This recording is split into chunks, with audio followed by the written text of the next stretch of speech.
This is part two of The Mystery in Venice by Geronimo Stilton. A mysterious call for help. We climbed back into Thea's sports car and headed for home. As we drove, the crystal gondola kept lighting up and playing its annoying song. I kind of agree. That song is kind of annoying. The music was so loud, mice on the street shot me disgusted looks as we passed by. How humiliating. When we arrived at my mouse hole, I said goodbye and ran inside.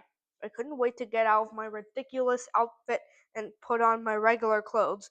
After I got changed, I looked around for somewhere to put the gondola. Since it was a gift from Petunia, I couldn't hide it in the back of a drawer somewhere, or under the bed, or in a closet.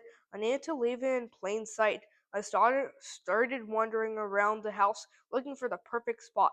On the mantle? No, it wouldn't fit. On the coffee table? No, it clashed with the carpet. On the nightstand?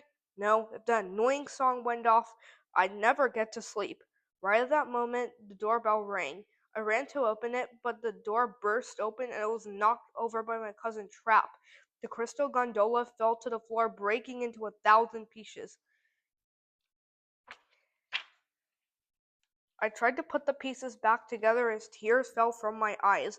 Even though the gondola was hideous, it was a gift from Petunia. I was devastated. Trap, how could you? I wailed. That was a present from Petunia. What's the big deal? Trap chuckled. It's not like she's your girlfriend or anything.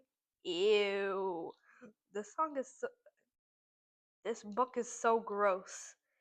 I glared at him. My cousin knows that I have a crush on Petunia, and I'm too shy to tell her. Of course, that doesn't stop him from teasing me about it. She bought me that crystal gondola at the flea market today, I squeaked. Now that you broke it, she'll think I didn't like it. I'll never be able to tell her I like her, and it's all your fault, he giggled. You should thank me, cousin, he replied.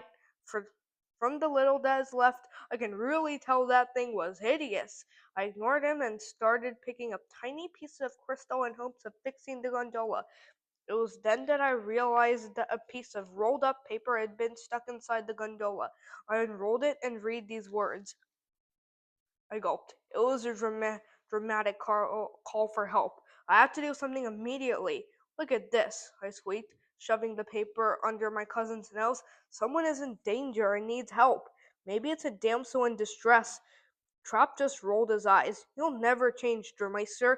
How many times do I have to tell you to get your head out of those adventure books? Imagine you see damsels that need saving everywhere.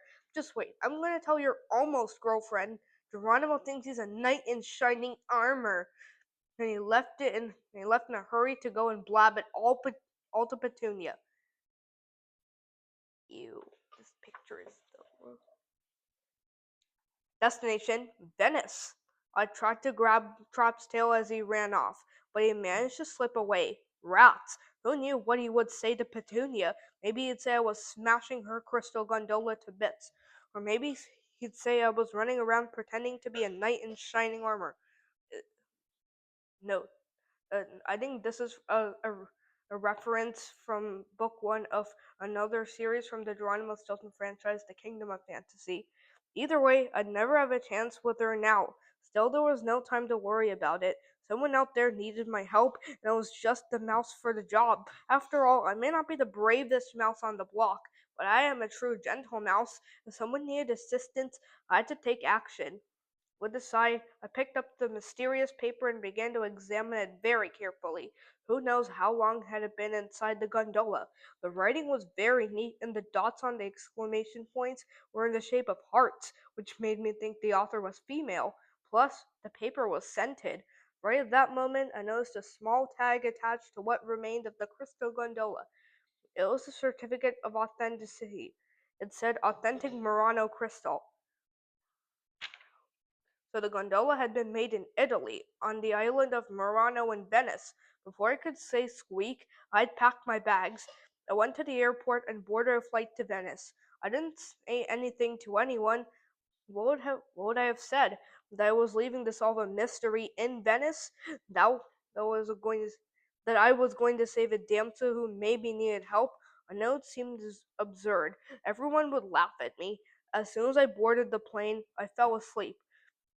I woke up only when the plane was landing at the airport in Venice. That's when a voice next to me squeaked, "Wake up, my precious fuzzy fur. We've arrived." I opened my eyes and realized that I had fallen asleep with my head resting on the shoulder of a strange lady mouse.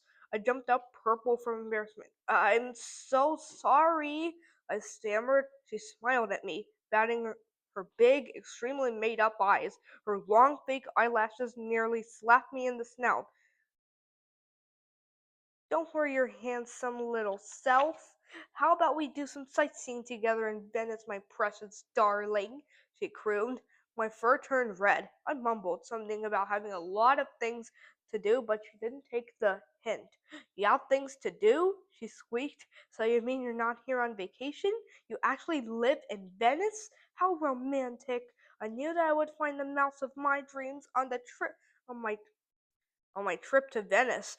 I gulped. This mouse was starting to scare me. I backed slowly away from her, then turned down my tail and took off at breakneck speed. "I'm not from Venice," I yelled over my shoulder. "You misunderstood me." She followed me, but I lost her in the crowd. When I arrived at the water taxi stand, however, I saw her pink spotted hat in the crowd. How had she followed me? I made a quick about face, but she had seen me. "Why are you running?" she yelled. "Why are you abandoning me, my sweet little Venetian mouse?" What could I do? I started running again. "I'm not from Venice," I shouted back at her. All the rodents in the taxi line looked at me with disgust. They started talking about me. "What a heartless rodent. Who leaves his girlfriend like that? He's no gentle mouse." I would have loved to defend myself. I pride myself on my reputation as a true gentle mouse, but there was no time. I had a mission to accomplish. I had to solve the mystery in Venice. I didn't have time to deal with a clingy lady mouse in a polka dot hat. I ran down the dock with my paws in the air. The rodent of my nightmares. I scanned the water for an available motorboat taxi and jumped on the first one I came to. The driver, a guy with huge muscles and a black mustache, asked, "Where'd you like to go, sir?" "Wherever you want, just long as it's far away from here," I squeaked, hoping the clingy lady mouse was still way behind me. The driver took off and headed toward the city. Only when we were safely splashing through the open water did I turn to admire the Grand Canal. What a fabulous sight!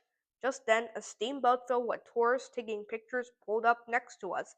Among them, I recognized a familiar pink polka dot hat. It was her, the rodent of my nightmares. I groaned. I had to do something. Then I got an idea. I asked the driver if he would sell me his hat so I could disguise myself. The driver's eyes lit up. I guess he could tell I was desperate. "How much are you willing to pay?" he asked. I gave him everything I had in my wallet, but he wanted my gold watch too. Finally, I put on the hat. It didn't work. My admirer recognized me anyway. She shouted at me from the steamboat, "Oh, fuzzy fur, why are you running away from me? I'm your true love. Come back." Ew, this book is too spicy. This book is all spice. "Help! I'm drowning!" Suddenly, the taxi driver grabbed me by the tail and tossed me into the Grand Canal. "That'll teach you to mistreat your true love," he squeaked. "But wait, I can explain," I wailed. "It's all a misunderstanding." I could hear the mouse in the polka dot hat shouting from the steamship, "Save him! I don't want him to drown. I want him to marry him." Someone threw a boy made of cork into the water and it hit me right in the head. What a blow. So much for a rescue. I think they did on purpose. In fact, someone from the steamboat yelled, "What kind of rotten rat treats a lady mouse like that? He should be left out to sea." At that point, I didn't have a choice.